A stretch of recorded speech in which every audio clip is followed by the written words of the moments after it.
Assalamualaikum warahmatullahi wabarakatuh. Perkenalkan, nama saya Ahmad Rahman Yusuf, NIM J1B02007 dari kelas Ninjen. Perkenalkan, saya Muhammad Itan Nugra dengan NIM J1B020097. Pada kesempatan kali ini kami akan menjelaskan tentang kode etik suatu profesi. Seperti yang kita sama-sama ketahui bahwa organisasi pada saat ini tidak lepas dari yang namanya kode etik. Adapun fungsi atau tujuan dari diadakannya kode etik adalah selain untuk membatasi, juga untuk meningkatkan kinerja atau profesionalitas dari suatu profesi. Pada kesempatan ini saya akan sedikit memaparkan tentang kode etik profesi, yaitu yang pertama apoteker.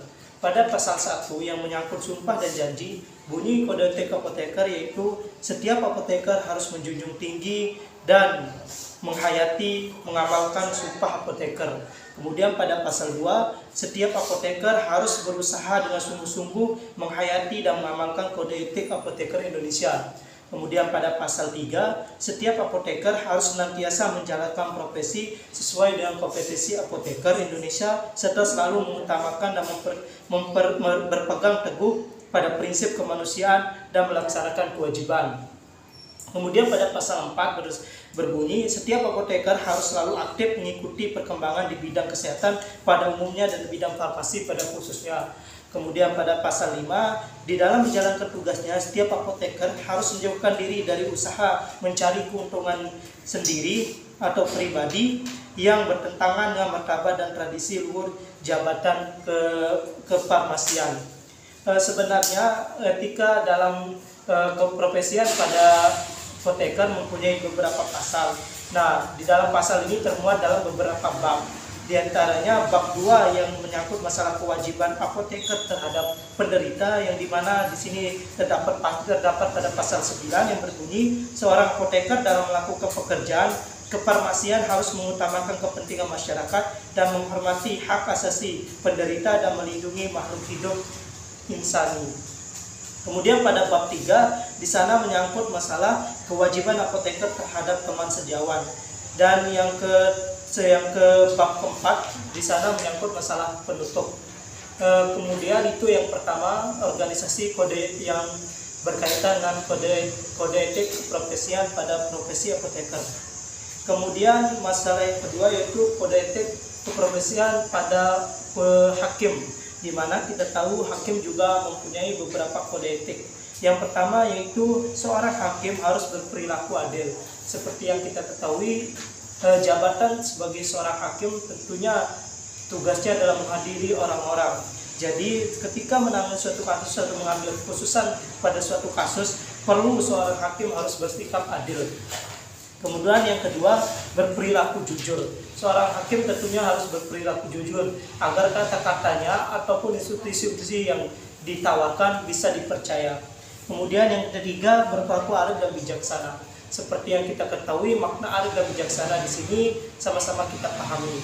Jadi seorang hakim haruslah bijaksana dalam mengambil keputusan, tidak dapat diintervensi oleh kalangan dari luar, sehingga dalam mengambil keputusan dia harus berdasarkan pertimbangan yang matang.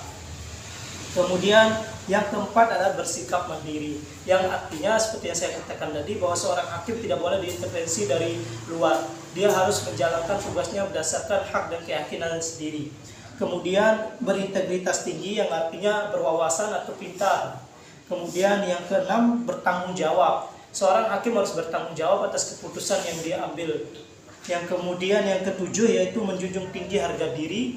Yang kedelapan, berdisiplin tinggi. Seorang hakim harus tentunya mempunyai disiplin tinggi dalam melaksanakan kewajiban atau tugas-tugasnya. Kemudian yang ke-9, berperilaku rendah hati. Artinya seorang hakim tidak boleh bersikap congkak, jumawa ataupun sombong dalam memutus suatu perkara. Kemudian yang ke-10 yang terakhir adalah bersikap profesional. Seperti yang kita ketahui bahwa semua organisasi atau profesi yang memiliki kode etik, tujuan utamanya antara lain untuk membuat kinerja dari suatu organisasi tersebut semakin baik ataupun profesionalitasnya tinggi.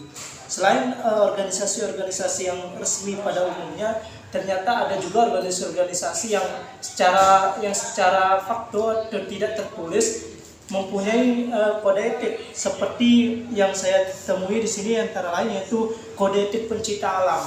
Seperti yang kita tahu adalah pencipta alam itu erat kaitannya dengan orang-orang yang suka naik gunung ataupun berkegiatan di alam. Kode etik pecinta alam ini sendiri muncul pada tahun 1974, di mana ini dibuat di Padang, di mana di situ dulu berkumpul 44 orang perwakilan dari semua komunitas pecinta alam yang akhirnya mencetuskan satu kode etik untuk pecinta alam, yang dimana isinya yaitu pecinta alam Indonesia sadar bahwa alam semesta beserta isinya adalah ciptaan Tuhan Yang Maha Esa. Kemudian pada bait kedua berbunyi, pencipta alam Indonesia adalah bagian dari masyarakat Indonesia, sadar akan tanggung jawab kepada Tuhan, bangsa, dan tanah air.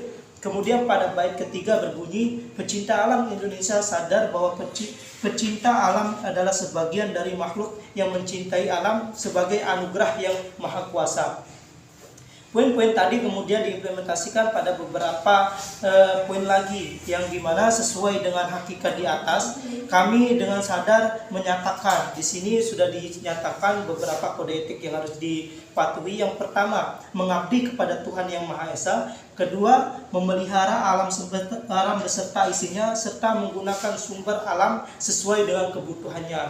Kemudian yang ketiga, mengabdi pada bangsa dan tanah air. Kemudian yang keempat, menghormati tata kehidupan yang berlaku pada masyarakat sekitar, serta menghargai manusia dan kerabatnya.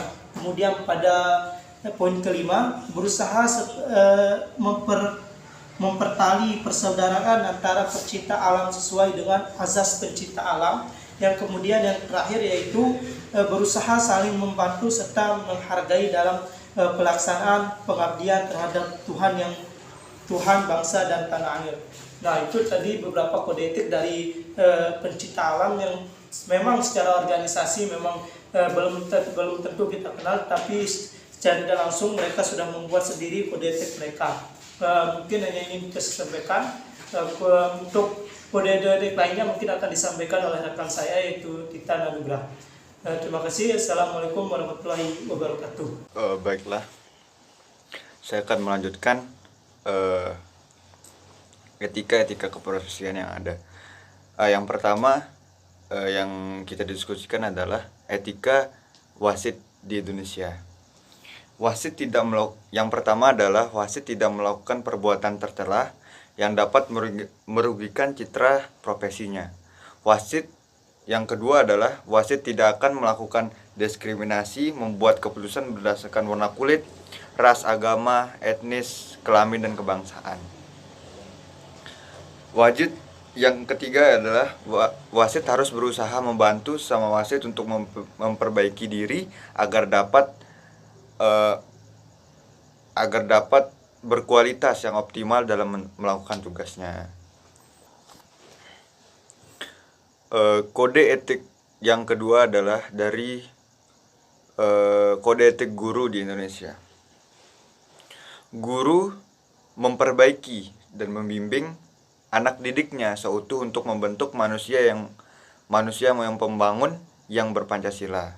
Guru memiliki kejujuran profesional dalam menerapkan kurikulum sesuai dengan kebutuhan anak didiknya masing-masing.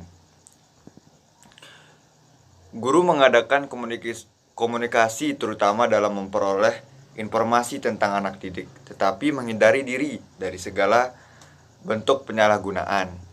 Guru menciptakan suasana kehidupan sekolah dan memelihara hubungan dengan orang tua murid sebaik-baiknya bagi kepentingan anak didiknya. Guru memelihara hubungan baik dengan masyarakat sekitar sekolahnya maupun masyarakat yang lebih luas untuk kepentingan kependidikan. Guru secara sendiri dan atau bersama-sama berusaha mengembangkan dan meningkatkan mutu profesinya.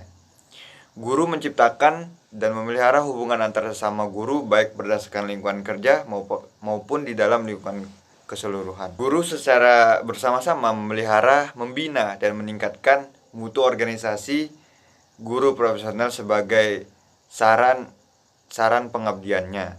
Guru melaksanakan segala ketentuan yang merupakan kebijakan pemerintah dalam bidang pendidikan. Mungkin hanya itu saja yang saya sampaikan. Assalamualaikum warahmatullahi wabarakatuh.